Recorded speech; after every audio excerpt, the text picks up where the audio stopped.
welcome to Off the Shelf with Christine and Katie, where we share with you our recommendations for books to help you find your next read or to build your TBR to be read list for the future. This month, we're going to look at some staff picks from books that they read this year. We've asked around the library to our fellow coworkers, and we asked them to share with us and you their favorite books from 2021.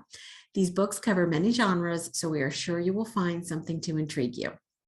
Let's get started with those books. Yeah. So last month, we asked Ebony to share with us her top horror picks, and she shared with us her top choices for this month as well. She came through.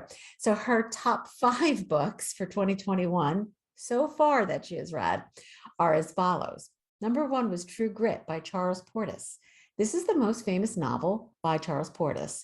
It is a rousing frontier adventure tale in which 14-year-old Maddie Ross seeks to avenge her father's murder by the coward Tom Chaney with the aid of the mean and one-eyed U.S. Marshal named Rooster Cogburn. It is a finely crafted novel brimming with mastery, humor, and an epic sweep. It's no surprise it's a favorite of writers worldwide, and this book also inspired 2 award-winning films, both the original version and the widely acclaimed remake by Joel and Ethan Coen. Second one, choice of Ebony's, was Project Hail Mary by Andy Weir. Ryland Grace is the sole survivor on a desperate last chance mission, and if he fails, humanity and the earth itself will perish. Except that right now he doesn't know that. He can't even remember his own name, let alone the nature of his assignment or how to complete it. All he knows is that he's been asleep for a very, very long time. And he's just been awakened to find himself millions of miles from home with nothing but 2 corpses for company. Alone on this tiny ship that's been cobbled together by every government and space agency on the planet and hurled into the depths of space, it's up to him to conquer an extinction-level threat to our species. And thanks to an unexpected ally, he might just have a chance. This has been said to be a part scientific mystery, part dazzling interstellar journey.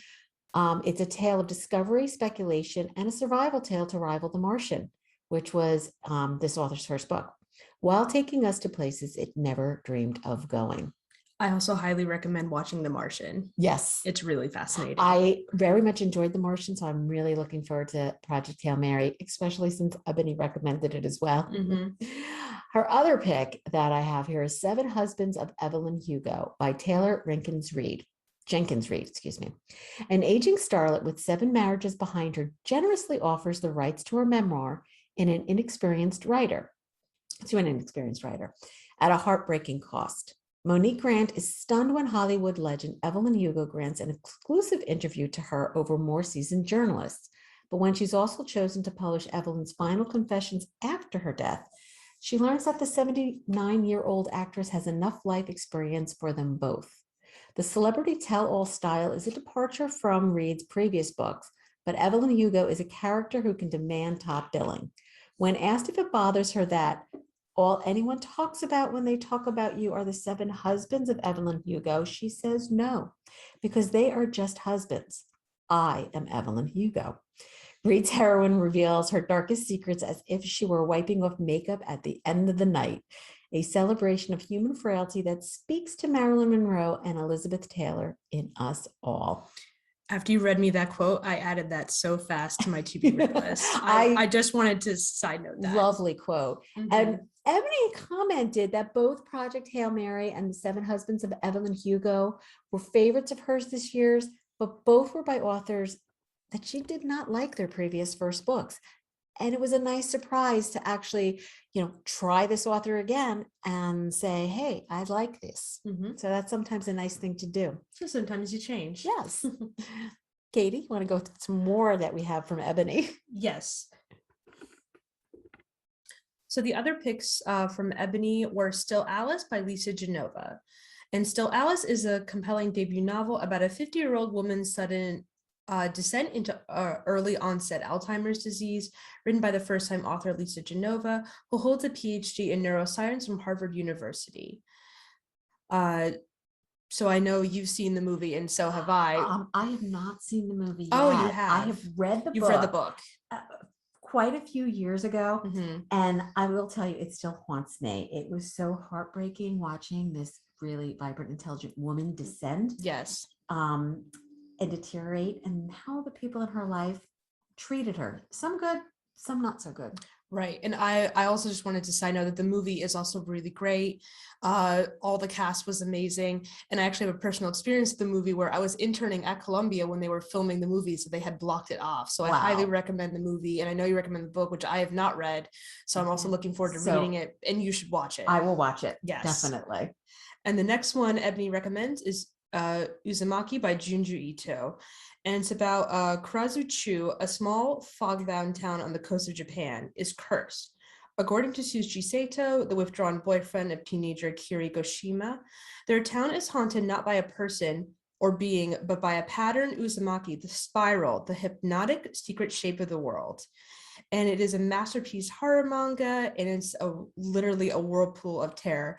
Not surprising we have some horror from Ebony, but I've also read this because my husband loves Junji Ito, and I will tell you, it is a horrifying tale. So if you love horror and deciding into madness, this is for you, and it is scared spirals for my rest of my life. So thank you for that, Junji Ito. Nice. I actually, once Ebony recommended this, I looked a little bit more into it, and I've added it since to my TBR list.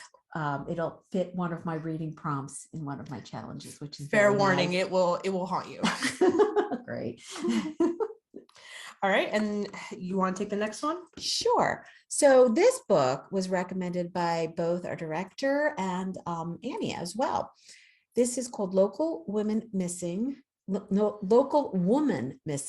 Mary Kubica. Shelby Thibault is the first to go missing. Not long after, Meredith Dickey and her 6-year-old daughter, Delilah, vanished just blocks away from where Shelby was last seen, striking fear into their once peaceful community. Are these incidents connected? After an elusive search that yields more questions than answers, the case eventually goes cold. Now, 11 years later, Delilah shockingly returns. Everyone wants to know what happened to her, but no one is prepared for what they'll find. Now, if you're someone who likes audiobooks, Heather loved the audio for this book. She said it was really good. We also had a couple more picks from Annie. She had so many favorites, kind of like Ebony. It was hard to give us just one. Both of these are also available as audio versions, and she said that the audios were good as well. Last Girl Ghosted by Lisa Unger. A psychological thriller spins a dark tale of hidden identities and buried pasts. Ren Greenwood is skeptical about looking for love and even for a hookup online. But one of her best friends, Vivacious Jax, presses her onward. At 28, Ren is totally focused on her job writing and podcasting an advice column called Dear Birdie. She's so intent on helping her audience with their personal lives, she barely has one of her own. So she signs up for a Tinder-like service called Torch, and there he is. Almost no one in this thriller is who they appear to be. Very ominous sounding to that one. She also recommended Her Dark Lies by J.T. Ellison. Disregarding messages from an anonymous texter who claims her fiance is not the man he pretends to be, Claire travels to Italy for her destination wedding before harrowing discoveries and accidents expose ominous family secrets. Okay, so I'm going to wind up butchering this author's name. So I'm going to leave the Katie up to pronounce it, because fans of Rebecca, which I know is your favorite book, will want to check out this compulsively readable tale. So this will be for fans of Daphne du Maurier. Rebecca's will want to check out this compulsively readable tale. And I highly recommend Rebecca as well, obviously. So obviously you've got another to add to your list. Yes. And actually another author we had over this year is also a next pick by our reference librarian, Pam, is Survive the Night by Riley Sager. Flashback to the 1980s, a time without cell phones, a serial campus killer, a college student desperate to get home, an all-night drive with a stranger who seems to be hiding something, and you have the setting for this book. he brought this book up last month as one of Christine's current thriller reads, and she agrees with Pam's one-word recommendation: riveting. She could not put it down. No, I could not. I have since finished the book, and I just would say that this setting and this time frame really makes this book work, because you get that sense of isolation.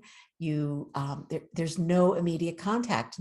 People don't have cell phones back then, right? So it really added to that element that worked so well. All right, well, that's our horror thriller book for the suggestion. Yeah.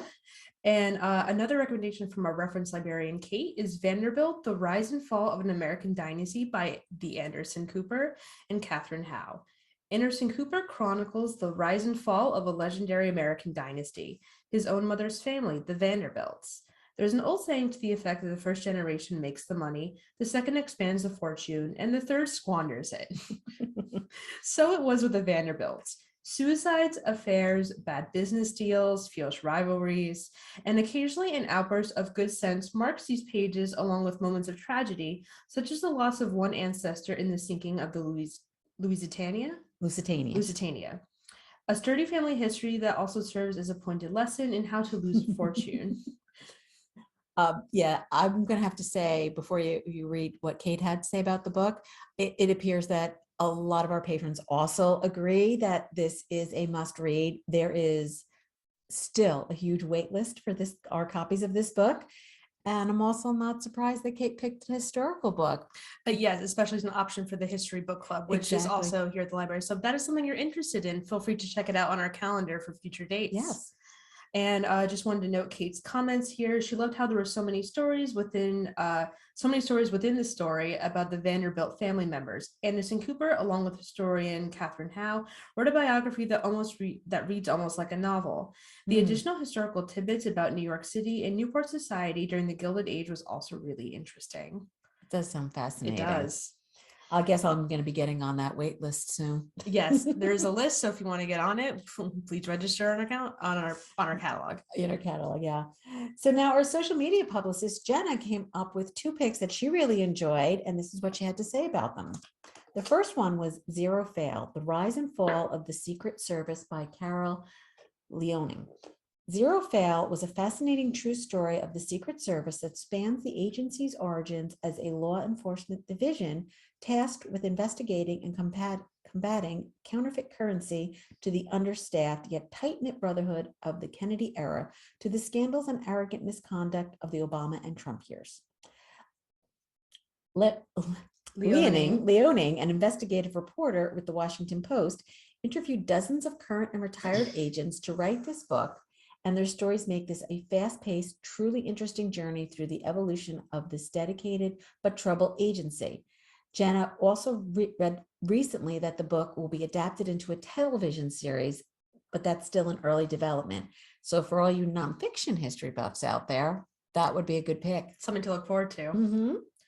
And the next recommendation from Jenna, which is also I'm interested to read, is The Witch's Heart by Genevieve Gornichek.